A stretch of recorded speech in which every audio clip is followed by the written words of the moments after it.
사람은 누구나 살면서 몇 번쯤은 깊은 상처를 받는다. 그런데 그 상처를 돌아보면 대부분 사람으로부터 왔다는 사실을 알게 된다. 사고로 다친 몸은 시간이 지나면 아물지만 사람에게 받은 상처는 10년이 지나도 선명하게 남는다. 왜 그럴까? 우리는 살면서 여러 종류의 고통을 겪는다. 병으로 아프기도 하고, 돈 때문에 괴롭기도 하고, 뜻대로 되지 않는 일 때문에 답답해하기도 한다. 하지만 밤에 잠이 오지 않을 때 떠오르는 것은 대부분 사람의 얼굴이다. 내가 믿었던 사람, 내가 도와줬던 사람, 내가 아껴줬던 사람. 그들이 나를 어떻게 대했는지가 가슴 한편에 박혀 있다. 이것은 특별한 사건이 아니다. 한두 번의 불운도 아니다. 살아온 세월을 돌아보면 비슷한 일이 반복되어 왔다는 것을 알 수 있다. 처음에는 나를 좋아하는 것처럼 보였던 사람이 어느 순간 등을 돌렸다. 내가 어려울 때 도움을 요청했던 사람이 피했다. 함께 일했던 사람이 나를 이용하고 떠났다. 가족이라고 해서 다르지 않았다. 형제 자매 사이에서도 부모 자식 사이에서도 비슷한 일은 일어났다. 그럴 때마다 우리는 물었다. 왜 그랬을까? 내가 뭘 잘못했을까? 그 사람은 원래 그런 사람이었을까? 하지만 답은 쉽게 나오지 않았다. 시간이 지나면서 그 사람을 이해하게 되기도 했고 반대로 더 분노하게 되기도 했다. 어떤 경우에는 그냥 잊기로 했다. 하지만 잊었다고 생각한 기억이 어느 날 갑자기 떠오르면서 다시 마음이 무거워지곤 했다. 이런 경험은 나이가 들수록 쌓인다. 젊었을 때는 상처를 받아도 금방 회복되는 것처럼 보였다. 새로운 사람을 만나고 새로운 관계를 시작하면서 이전의 상처를 덮을 수 있었다. 하지만 나이가 들면서 새로운 만남은 줄어들고 과거의 상처는 더 선명해진다. 그리고 어느 순간 깨닫게 된다. 사람을 믿는다는 것이 얼마나 위험한 일인지를. 그래서 많은 사람들이 나이가 들면서 관계를 줄인다. 친구를 만나는 횟수가 줄어들고 친척과의 연락도 뜸해진다. 새로운 사람을 만나는 것을 피하게 되고 혼자 있는 시간이 늘어난다. 이것을 외로움이라고 부르기도 하지만 정확히 말하면 자기 보호다. 더 이상 상처받고 싶지 않다는 마음이 관계를 멀리하게 만드는 것이다. 하지만 이렇게 살면서도 마음 한편에는 의문이 남는다. 정말 모든 사람이 그럴까? 내가 너무 예민한 것은 아닐까? 나만 이렇게 상처를 받는 것일까? 다른 사람들은 어떻게 살아가는 걸까?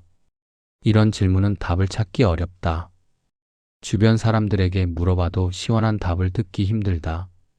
그저 세상이 원래 그렇지라는 말이나 너무 기대하지 말라는 조언만 들을 뿐이다. 이 지점에서 우리는 철학이 필요하다.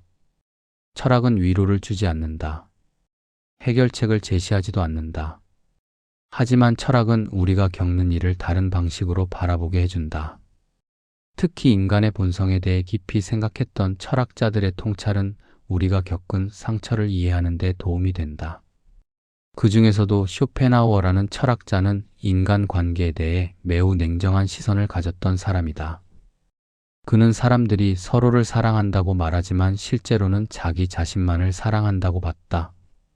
사람들이 친절하게 구는 것처럼 보이지만 그것은 대부분 자기 이익을 위한 것이라고 생각했다. 듣기에는 불편한 말이지만 우리가 살면서 겪은 일들을 돌아보면 그의 말이 완전히 틀렸다고 하기는 어렵다. 쇼펜하우어의 생각을 통해 우리는 배신과 상처를 다시 바라볼 수 있다. 그것을 개인의 문제가 아니라 인간 본성의 문제로 이해할 수 있다. 그리고 그렇게 이해하고 나면 사람들과의 관계를 어떻게 맺어야 할지에 대한 답도 조금씩 보이기 시작한다. 쇼펜하우어는 19세기 독일의 철학자다. 그는 평생 동안 인간의 어두운 면을 들여다봤다. 다른 철학자들이 인간의 이성과 도덕성을 강조할 때 그는 인간의 이기심과 욕망에 주목했다. 그의 철학은 듣기 불편하지만 현실을 있는 그대로 보려는 사람에게는 유용하다. 쇼펜하우어가 본 인간의 본성은 이렇다. 모든 생명체는 살아남으려는 의지를 가지고 있다. 이 의지는 맹목적이고 강력하다. 인간도 예외가 아니다. 우리는 살아남기 위해 그리고 더 나은 상태가 되기 위해 끊임없이 욕망한다. 이 욕망은 결코 채워지지 않는다. 하나를 얻으면 또 다른 것을 원하게 된다. 이런 욕망의 구조 속에서 다른 사람은 어떤 존재일까? 쇼펜하우어는 다른 사람을 크게 세 가지로 분류했다. 첫째, 나에게 도움이 되는 사람. 둘째, 나에게 해가 되는 사람. 셋째, 나와 아무 상관없는 사람. 우리는 첫 번째 사람에게는 친절하고, 두 번째 사람은 피하려 하고, 세 번째 사람에게는 무관심하다. 이것이 인간 관계의 기본 구조다. 물론 우리는 이렇게 노골적으로 행동하지 않는다. 도덕과 예의라는 것이 있기 때문이다. 우리는 다른 사람을 존중하는 척하고, 배려하는 척하고, 사랑하는 척한다. 그런데 쇼펜하우어는 이런 도덕도 결국은 자기 이익을 위한 것이라고 봤다. 남에게 친절하면 나도 친절을 받을 수 있다. 남을 도우면 나도 도움을 받을 수 있다. 이런 계산이 깔려 있다는 것이다. 이 말을 들으면 많은 사람들이 반발한다. 나는 진심으로 남을 도왔다고, 계산 없이 사랑했다고 말한다. 쇼펜하우어도 그런 경우가 있다는 것을 부정하지는 않았다. 하지만 그는 그런 순수한 선의가 매우 드물고 오래가지 못한다고 봤다. 왜냐하면 인간의 욕망은 끊임없이 변하고 상황도 계속 바뀌기 때문이다. 예를 들어보자. 당신이 어떤 사람을 도왔다고 하자. 그 사람은 고마워하며 당신에게 잘해줬다. 하지만 시간이 지나면서 그 사람의 상황이 좋아졌다. 이제 그 사람은 당신의 도움이 필요 없어졌다. 그러면 그 사람은 당신에게 예전처럼 잘해줄까? 대부분의 경우 그렇지 않다. 필요가 사라지면 관계도 약해진다. 반대의 경우도 있다. 당신이 어려울 때 도움을 요청했는데 그 사람은 거절했다. 당신은 배신감을 느꼈다. 하지만 그 사람의 입장에서는 어떨까? 그 사람도 자기 사정이 있었을 것이다. 당신을 도우면 자신이 손해를 볼 수도 있었다. 그래서 거절한 것이다. 이것을 배신이라고 부를 수 있을까? 쇼펜하우어는 이런 상황을 배신이라고 부르지 않았다. 그는 이것을 인간의 자연스러운 행동이라고 봤다. 사람은 자기 이익을 먼저 생각한다. 이것은 도덕적으로 나쁜 것이 아니라 생존의 본능이다. 우리가 숨을 쉬고 밥을 먹는 것처럼 자연스러운 일이다. 그렇다면 우리가 느끼는 배신감은 어디서 오는 걸까? 쇼펜하우어는 그것이 잘못된 기대에서 온다고 봤다. 우리는 다른 사람이 나를 위해 희생해 줄 것이라고 기대한다. 나를 우선순위에 둘 것이라고 믿는다. 하지만 실제로 그 사람도 자기 자신을 가장 우선시한다. 이 간극이 배신감을 만든다. 여기서 중요한 점이 있다. 쇼펜하우어는 사람들이 악하다고 말한 것이 아니다. 그는 사람들이 본성적으로 이기적이라고 말한 것이다. 이기적이라는 것과 악하다는 것은 다르다. 이기적인 것은 자연스러운 것이지만 악한 것은 의도적으로 남에게 해를 끼치는 것이다. 대부분의 사람들은 악하지 않다. 그들은 의도적으로 남을 해치려 하지 않는다. 하지만 그들은 이기적이다. 자기 이익과 남의 이익이 충돌할 때 대부분은 자기 이익을 선택한다. 이것은 비난받을 일이 아니다. 모든 생명체가 그렇게 한다. 문제는 우리가 이 사실을 인정하지 않으려 한다는 것이다. 우리는 사람들이 서로를 사랑하고 도덕적으로 행동하고 희생할 수 있다고 믿고 싶어 한다. 그래서 현실이 기대와 다를 때 깊은 실망을 느낀다. 쇼펜하우어는 이 실망이 잘못된 기대에서 온다고 본 것이다. 그는 인간관계를 고슴도치에 비유했다. 추운 겨울날 고슴도치들은 서로의 체온으로 추위를 견디려고 가까이 다가간다. 하지만 너무 가까이 가면 서로의 가시에 찔린다. 그래서 다시 떨어진다. 하지만 떨어지면 춥다. 그래서 다시 가까이 간다. 이렇게 고슴도치들은 적당한 거리를 찾아간다. 인간도 마찬가지다. 우리는 혼자서는 살 수 없다. 다른 사람이 필요하다. 하지만 너무 가까이 가면 서로 상처를 준다. 각자의 이기심과 욕망이 부딪히기 때문이다. 그래서 우리는 적당한 거리를 유지해야 한다. 너무 가깝지도 너무 멀지도 않은 거리. 이 거리를 찾는 것이 쉽지 않다. 우리는 사랑하는 사람에게 가까이 가고 싶어 한다. 완전히 마음을 주고 싶어 한다. 하지만 쇼펜하우어는 그것이 위험하다고 경고한다. 완전히 마음을 주면 완전히 상처받을 수 있기 때문이다. 그렇다면 우리는 어떻게 해야 할까? 쇼펜하우어의 답은 명확하다. 기대를 낮춰라. 사람들이 본성적으로 이기적이라는 것을 받아들여라. 그들이 당신을 배신할 수 있다는 것을 인정해라. 그러면 실제로 배신당했을 때 충격이 덜하다. 이것은 냉소적으로 들릴 수 있다. 하지만 쇼펜하우어는 이것이 현실적인 태도라고 봤다. 그는 환상 속에서 사는 것보다 현실을 직시하는 것이 더 낫다고 생각했다. 환상은 언젠가 깨진다. 그리고 깨질 때 큰 고통이 온다. 처음부터 환상을 갖지 않으면 그런 고통도 없다. 우리는 배신을 특별한 사건으로 받아들인다. 믿었던 사람이 나를 저버렸다는 것, 기대했던 사람이 나를 실망시켰다는 것을 견디기 힘들어한다. 그래서 배신당했을 때 우리는 깊은 상처를 받는다. 하지만 쇼펜하우어의 관점에서 보면 배신은 특별한 것이 아니다. 그것은 인간 본성이 드러난 자연스러운 현상이다. 생각해보자. 당신이 누군가를 믿었다는 것은 무엇을 의미하는가?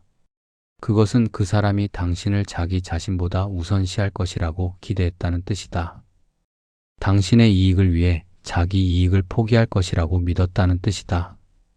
하지만 이것은 인간 본성에 어긋나는 기대다. 쇼펜하우어가 말했듯이 모든 사람은 자기 자신을 가장 사랑한다. 이것은 나쁜 것이 아니다. 이것은 생존의 본능이다.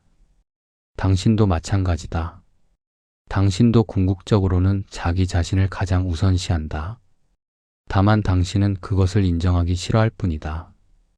예를 들어보자. 당신이 누군가를 위해 희생했다고 하자. 그것이 정말로 순수한 희생이었을까? 쇼펜하우어는 대부분의 희생에는 숨겨진 동기가 있다고 봤다. 당신은 그 사람에게 좋은 사람으로 보이고 싶었을 수 있다. 나중에 그 사람에게 도움을 받고 싶었을 수 있다. 혹은 스스로를 도덕적인 사람이라고 느끼고 싶었을 수 있다. 이 모든 것이 결국은 자기 만족을 위한 것이다. 이것을 인정하기는 어렵다. 우리는 우리의 선의가 순수하다고 믿고 싶어 한다. 하지만 정직하게 자신을 들여다보면 대부분의 행동에는 자기 이익이 섞여 있다는 것을 알 수 있다. 이것은 부끄러운 일이 아니다. 이것은 인간의 본성이다. 그렇다면 다른 사람도 마찬가지다. 그 사람이 당신에게 잘해줬을 때 그것도 어떤 동기가 있었을 것이다. 당신이 유용했기 때문일 수도 있고, 당신에게 좋은 인상을 주고 싶었을 수도 있고, 혹은 그냥 습관적으로 친절했을 수도 있다. 하지만 당신은 그것을 순수한 호의로 받아들였다. 그래서 그 사람이 나중에 다르게 행동했을 때 배신감을 느낀 것이다. 여기서 중요한 질문을 해야 한다. 그 사람이 정말로 당신을 배신한 걸까? 아니면 당신이 그 사람에게 너무 많은 것을 기대한 걸까? 대부분의 경우 답은 후자다. 우리는 다른 사람에게 과도한 기대를 한다. 그리고 그 기대가 충족되지 않으면 배신당했다고 느낀다. 살면서 겪은 일들을 돌아보자. 친구가 어려울 때 도와주지 않았다. 형제가 재산 문제에서 자기 몫만 챙겼다. 자식이 부모를 소홀히 대했다. 이런 일들을 배신이라고 느꼈을 것이다. 하지만 쇼펜하우어의 관점에서 보면 이것들은 배신이 아니다. 이것들은 사람들이 자기 이익을 우선시한 자연스러운 행동이다. 친구는 당신을 도울 여력이 없었거나 도와줘도 자기에게 이득이 없다고 판단했을 것이다. 형제는 자기 가족의 생활을 먼저 생각했을 것이다. 자식은 자기 인생이 더 중요했을 것이다. 이것들이 잘못된 것일까? 쇼펜하우어는 아니라고 말한다. 이것들은 인간이 살아가는 자연스러운 방식이다. 그렇다면 문제는 그들이 아니라 당신의 기대에 있다. 당신은 친구가 자기를 희생하면서까지 당신을 도와줄 것이라고 기대했다. 형제가 당신을 자기 자식보다 우선시할 것이라고 믿었다. 자식이 자기 인생보다 부모를 더 중요하게 여길 것이라고 생각했다. 이런 기대는 현실적이지 않다. 이 지점에서 시선을 바꿔야 한다. 왜 그 사람이 그랬을까라고 묻지 말고 왜 나는 그렇게 기대했을까라고 물어야 한다. 그 사람의 행동은 그 사람의 본성과 상황에 따른 자연스러운 선택이었다. 문제는 그 선택이 아니라 당신이 가진 비현실적인 기대였다. 이렇게 생각하면 많은 것이 달라진다. 당신은 더 이상 그 사람을 원망하지 않게 된다. 그 사람이 악한 것도 아니고 특별히 이기적인 것도 아니다. 그 사람은 그냥 인간답게 행동했을 뿐이다. 모든 인간이 그렇게 행동한다. 그렇다면 당신도 마찬가지다. 당신이 누군가에게 상처를 준 적이 있을 것이다. 의도하지 않았더라도 당신의 선택이 누군가를 실망시켰을 것이다. 그때 당신도 자기 이익을 우선시했을 것이다. 그것이 잘못이었을까? 아니다. 그것도 자연스러운 선택이었다. 이렇게 이해하면 배신이라는 개념 자체가 흔들린다. 배신은 누군가가 도덕적 의무를 저버린 것처럼 들린다. 하지만 실제로는 그런 의무가 없었을 수도 있다. 당신이 일방적으로 기대했을 뿐 그 사람은 그런 의무를 느끼지 않았을 수 있다. 물론 명확한 약속을 어긴 경우도 있다. 돈을 빌려주고 받지 못했다거나 일을 맡겼는데 제대로 하지 않았다거나 하는 경우다. 이런 경우는 다르다. 하지만 대부분의 인간 관계에서 느끼는 배신감은 이런 명확한 약속 위반이 아니다. 그것은 암묵적인 기대가 충족되지 않은 것이다. 암묵적인 기대는 위험하다. 왜냐하면 상대방은 그 기대를 알지 못할 수 있기 때문이다. 당신은 친구가 당신의 어려움을 알아채고 도와줄 것이라고 기대했지만 친구는 그런 기대를 전혀 몰랐을 수 있다. 당신은 자식이 부모의 노년을 책임질 것이라고 믿었지만 자식은 그것을 자기 의무라고 생각하지 않을 수 있다. 이런 기대의 불일치는 어디서 오는가? 그것은 각자가 자기 관점에서만 생각하기 때문이다. 당신은 당신의 입장에서 당연하다고 생각하는 것을 상대방도 당연하게 여길 것이라고 가정한다. 하지만 그 사람은 다른 입장에 있다. 다른 욕구를 가지고 있다. 다른 우선순위를 가지고 있다. 쇼펜하우어는 이것을 이해하라고 말한다. 모든 사람은 자기만의 세계에 살고 있다. 자기만의 욕망과 필요를 가지고 있다. 당신의 세계와 그 사람의 세계는 다르다. 당신이 중요하게 여기는 것을 그 사람은 중요하지 않게 여길 수 있다.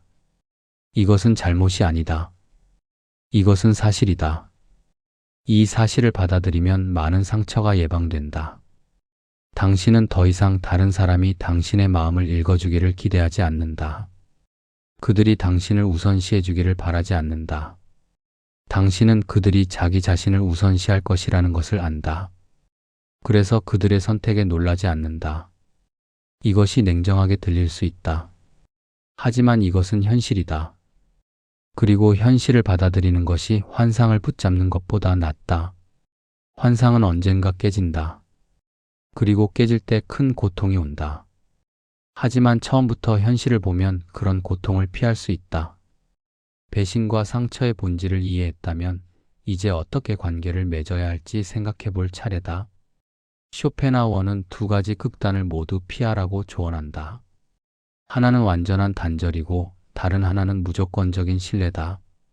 둘 다 문제가 있다. 완전한 단절은 고독으로 이어진다. 인간은 사회적 동물이다. 완전히 혼자서는 살 수 없다. 물질적으로도 정서적으로도 다른 사람이 필요하다. 모든 관계를 끊고 혼자 살겠다는 것은 현실적이지 않다. 더구나 노년에는 더욱 그렇다. 나이가 들수록 다른 사람의 도움이 필요해진다. 반대로 무조건적인 신뢰도 위험하다. 앞서 본 것처럼 사람들은 본성적으로 이기적이다. 당신을 완전히 신뢰하고 모든 것을 맡기면 당신은 쉽게 상처받을 수 있다. 특히 나이가 들어서 받는 상처는 회복하기 어렵다. 젊었을 때는 다시 일어설 수 있지만 노년에는 그럴 기력이 없다. 그렇다면 제3의 선택지는 무엇인가? 쇼펜하우어는 적당한 거리를 유지하라고 말한다. 고슴도치의 비유를 기억하는가? 너무 가까우면 서로 찔리고 너무 멀면 춥다. 적당한 거리를 찾아야 한다. 적당한 거리란 무엇인가? 그것은 예의는 지키되 마음을 다 주지 않는 것이다. 친절하게 대하되 완전히 의지하지 않는 것이다. 도움을 주고받되 희생을 기대하지 않는 것이다. 이것이 쇼펜하우어가 말하는 현명한 관계 방식이다. 구체적으로 어떻게 하는 것일까? 먼저 기대를 조절해야 한다. 누군가에게 친절을 베풀 때 그것에 대한 보답을 기대하지 마라. 보답이 오면 감사하게 받되 오지 않아도 실망하지 마라. 당신의 친절은 당신의 선택이었고 상대방의 반응은 상대방의 선택이다. 도움을 요청할 때도 마찬가지다.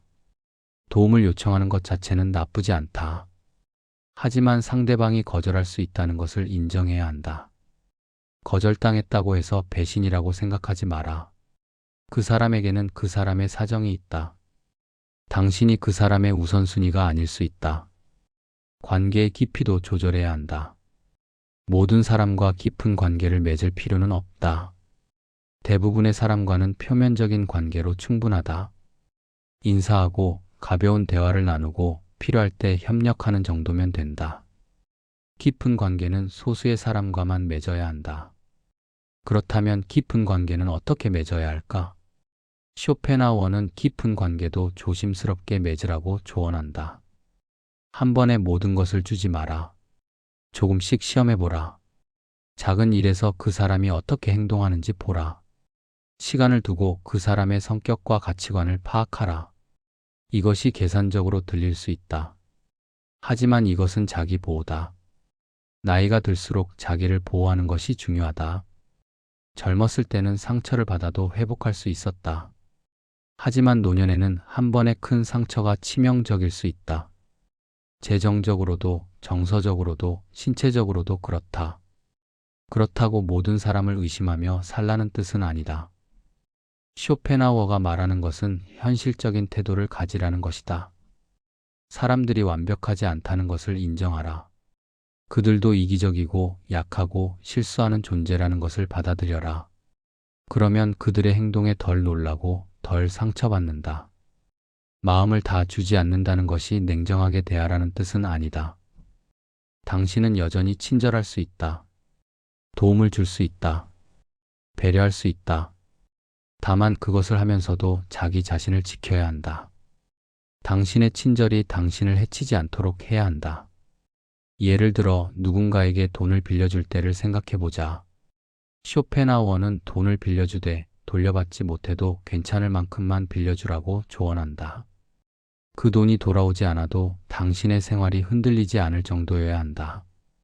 그러면 돈을 받지 못해도 관계가 깨지지 않는다. 시간과 에너지도 마찬가지다. 누군가를 돕되 당신의 모든 시간과 에너지를 쏟지 마라. 당신에게도 당신의 삶이 있다. 당신의 건강과 평안도 중요하다. 다른 사람을 돕다가 자신을 망치면 안 된다. 이런 태도는 이기적으로 보일 수 있다. 하지만 쇼펜하우어는 건강한 이기심이 필요하다고 봤다. 자기 자신을 지키는 것은 당연한 권리다. 당신이 먼저 무너지면 아무도 도울 수 없다. 자기를 지켜야 다른 사람도 도울 수 있다. 고독에 대해서도 다시 생각해 볼 필요가 있다. 많은 사람들이 혼자 있는 것을 두려워한다. 외롭다고 느낀다. 하지만 쇼펜하우어는 고독이 나쁜 것이 아니라고 봤다. 오히려 고독은 자유다. 다른 사람의 기대와 요구에서 벗어나 자기 자신으로 있을 수 있는 시간이다. 나이가 들면서 혼자 있는 시간이 늘어나는 것은 자연스러운 일이다.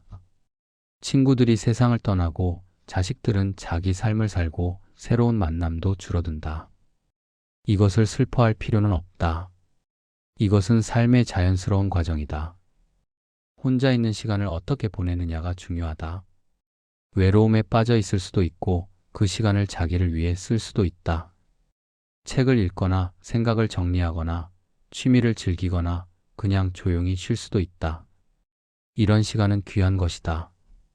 쇼펜하우어는 자기 자신과 편안하게 지낼 수 있는 사람이 가장 행복하다고 봤다.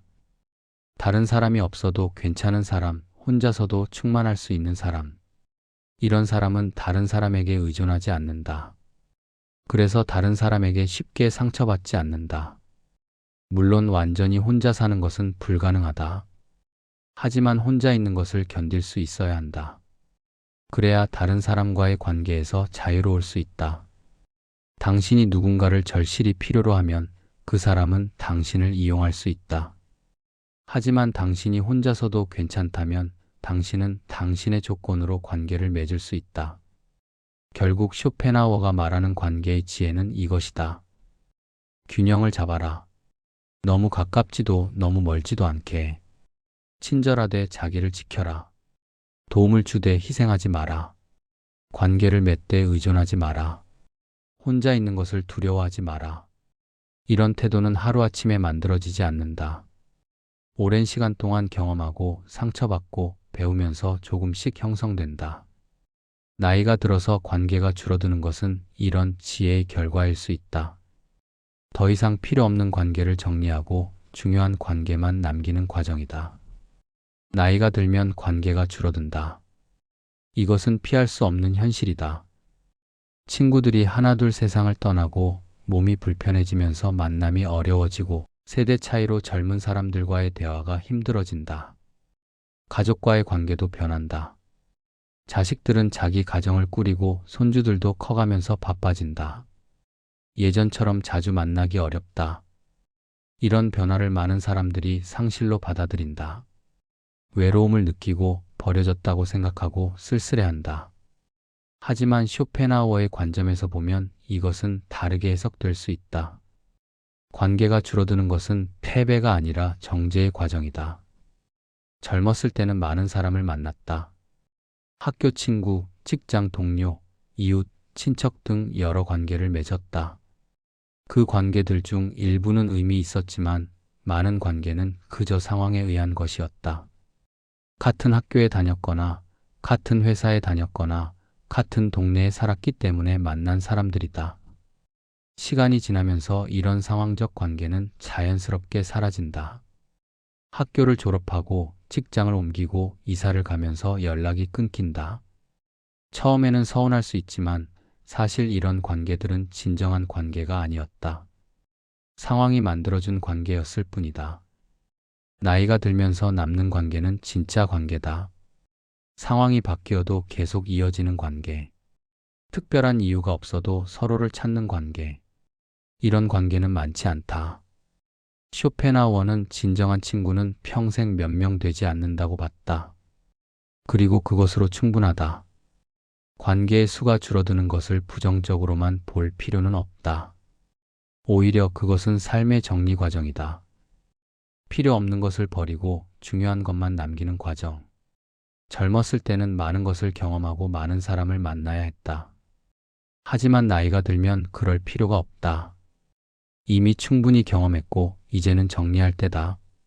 이 정리 과정에서 중요한 것은 스스로 선택하는 것이다. 관계가 자연스럽게 사라지는 것을 받아들이되 어떤 관계를 유지할지는 스스로 결정해야 한다. 모든 관계를 똑같이 대할 필요는 없다. 당신에게 중요한 사람에게는 더 신경 쓰고 그렇지 않은 사람과는 거리를 둬도 된다. 쇼펜하우어는 의무감으로 유지하는 관계를 경계했다. 많은 사람들이 친척이라서 오래 알았다는 이유로 혹은 체면 때문에 원하지 않는 관계를 유지한다. 하지만 나이가 들수록 이런 의무감에서 벗어나야 한다. 남은 시간은 한정되어 있다. 그 시간을 정말 중요한 사람과 보내야 한다. 물론 모든 관계를 끊으라는 뜻은 아니다. 기본적인 예의는 지켜야 한다. 친척 모임에 가고 옛 친구의 연락에 답하고 이웃과 인사하는 것은 사회생활의 일부다. 하지만 그것에 과도한 에너지를 쓸 필요는 없다. 형식적인 관계는 형식적으로 유지하면 된다. 진정으로 중요한 관계는 따로 있다. 그 관계들을 소중히 여기되 앞서 말한 것처럼 적당한 거리를 유지해야 한다. 아무리 가까운 사람이라도 완전히 의지하면 안 된다. 그 사람도 자기 삶이 있고 자기 한계가 있다. 당신의 모든 것을 그 사람이 책임질 수는 없다. 자식과의 관계도 마찬가지다. 많은 부모들이 자식에게 큰 기대를 한다. 노년을 책임져 주기를, 자주 찾아오기를, 마음을 알아주기를 바란다. 하지만 쇼펜하우어의 관점에서 보면 이런 기대는 위험하다. 자식도 자기 인생이 있다. 그들에게 부모는 여러 우선순위 중 하나일 뿐이다. 이것을 인정하기는 어렵다. 자식을 위해 평생을 바쳤는데 자식이 나를 우선시하지 않는다는 것을 받아들이기 힘들다. 하지만 이것이 현실이다. 자식이 부모를 사랑하지 않는 것이 아니다. 다만 그들도 자기 삶을 살아야 한다는 것이다. 그렇다면 부모는 어떻게 해야 할까? 쇼펜하우어는 자식에게 의존하지 말라고 조언한다. 자식의 도움을 받되 자식에게 짐이 되지 마라. 스스로 할 수 있는 것은 스스로 하라. 자식이 찾아오면 기뻐하되 찾아오지 않아도 섭섭해하지 마라. 이것은 냉정하게 들릴 수 있다. 하지만 이것은 자식과 부모 모두를 위한 것이다. 부모가 자식에게 과도하게 의존하면 자식은 부담을 느낀다. 그 부담이 관계를 망친다. 반대로 부모가 독립적이면 자식은 부담 없이 부모를 대할 수 있다. 그것이 더 건강한 관계다. 혼자 사는 것에 대한 두려움도 다시 생각해 봐야 한다. 노년에 혼자 사는 것은 불행이 아니다. 쇼펜하우어는 혼자 살 수 있는 능력이 있는 사람이 가장 자유롭다고 봤다. 다른 사람에게 의존하지 않아도 되기 때문이다. 물론 완전히 혼자 사는 것은 어렵다. 특히 몸이 불편해지면 도움이 필요하다. 하지만 정서적으로는 혼자 있을 수 있어야 한다. 혼자 있는 시간을 견딜 수 있어야 한다. 누군가가 곁에 없어도 괜찮다고 느낄 수 있어야 한다. 이것은 단련이 필요하다. 평생 다른 사람들과 함께 살았던 사람에게 혼자 있는 것은 낯설다. 하지만 조금씩 익숙해지면 혼자 있는 시간도 나쁘지 않다는 것을 알게 된다. 아무에게도 신경 쓰지 않아도 되고 자기 속도로 살 수 있고 자기 생각을 정리할 수 있다. 쇼펜하우어는 지혜로운 사람은 다른 사람보다 자기 자신과 더 많은 시간을 보낸다고 봤다.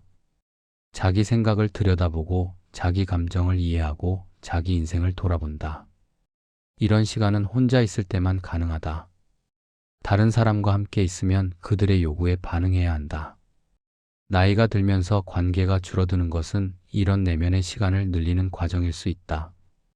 외부의 소음이 줄어들면서 내면의 목소리를 들을 수 있게 된다. 다른 사람의 기대에서 벗어나면서 진정한 자기 자신을 발견할 수 있다. 이것이 노년의 자유다. 더 이상 다른 사람을 기쁘게 할 필요가 없다. 사회적 기대를 충족시킬 필요도 없다. 당신은 당신의 방식대로 살 수 있다. 이것은 고독이 아니라 해방이다. 물론 모든 사람이 이런 자유를 즐길 수 있는 것은 아니다. 평생 다른 사람의 인정을 받으며 살았던 사람에게 혼자 있는 것은 고통일 수 있다. 하지만 조금씩 연습하면 혼자 있는 것도 나쁘지 않다는 것을 알게 된다. 관계에 대한 쇼펜하우어의 철학을 한 문장으로 정리하면 이렇다. 관계를 가지되 관계에 갇히지 마라. 사람을 사랑하되 사람에게 의존하지 마라. 함께 있는 시간을 즐기되 혼자 있는 시간도 소중히 여겨라. 이것은 쉽지 않은 태도다. 우리는 본능적으로 다른 사람과 연결되고 싶어 한다. 사랑받고 싶어 하고 인정받고 싶어 하고 외로움을 피하고 싶어 한다. 하지만 쇼펜하우어는 이런 본능이 우리를 불행하게 만든다고 봤다. 다른 사람에게 너무 많은 것을 기대하면 필연적으로 실망하기 때문이다. 그렇다면 우리는 어떻게 살아야 할까? 쇼펜하우어의 답은 명확하다. 기대를 낮추고 거리를 유지하고 자기 자신과 편안해지라. 이것이 나이 들어서도 평안하게 사는 방법이다. 배신과 상처는 피할 수 없다. 사람과 관계를 맺는 한 그런 일은 일어난다. 하지만 그것을 어떻게 받아들이느냐는 당신의 선택이다. 당신은 그것을 개인적인 공격으로 받아들일 수도 있고 인간 본성의 자연스러운 표현으로 받아들일 수도 있다. 쇼펜하우어는 후자를 권한다. 배신을 개인적으로 받아들이지 마라. 그것은 당신이 부족해서가 아니다. 그것은 인간이 본성적으로 이기적이기 때문이다. 모든 사람이 그렇다. 당신도 나도 그 사람도. 이렇게 이해하면 많은 것이 편해진다. 당신은 더 이상 스스로를 탓하지 않게 된다. 내가 뭘 잘못했을까라고 묻지 않게 된다. 왜 나만 이럴까라고 괴로워하지 않게 된다. 당신은 그저 인간 관계의 본질을 이해한 사람이 된다. 그리고 그 이해를 바탕으로 더 지혜롭게 관계를 맺을 수 있다. 너무 많이 주지 않고 너무 많이 기대하지 않고 적당한 거리에서 서로를 존중하는 관계. 이런 관계는 오래 간다. 왜냐하면 누구도 과도한 부담을 느끼지 않기 때문이다. 나이가 들수록 관계는 줄어든다. 하지만 그 남은 관계들은 더 진실하다. 의무감이나 체면이 아니라 진정한 연결로 유지되는 관계들이다. 그리고 그 관계들 속에서도 당신은 자기 자신을 잃지 않는다. 당신은 여전히 독립적인 개인으로 남는다. 이것이 쇼펜하우어가 말하는 노년의 지혜다. 사람을 미워하지 않되 사람에게 환상을 갖지도 않는다. 관계를 소중히 여기되 관계에 자신을 잃지 않는다. 혼자 있는 것을 두려워하지 않되 의미 있는 연결은 유지한다. 이런 태도는 삶을 더 행복하게 만들지는 않을 수 있다. 하지만 삶을 더 평안하게 만든다. 당신은 더 이상 다른 사람의 행동에 일희일비하지 않는다. 배신당해도 무너지지 않는다. 혼자 있어도 외롭지 않다. 그리고 가장 중요한 것은 당신은 더 이상 스스로를 탓하지 않는다는 것이다. 사람들이 당신을 실망시켰을 때 그것이 당신의 잘못이 아니라는 것을 안다. 당신이 부족해서가 아니라 인간이 원래 그렇다는 것을 이해한다. 그리고 그 이해 속에서 평안을 찾는다. 오늘 이야기는 여기까지 해두겠습니다.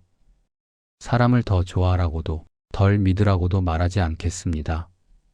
다만 사람이 원래 어떤 존재인지 조금은 또렷해졌다면 그걸로 충분합니다. 지금 이 시간 조용히 들어주셔서 고맙습니다.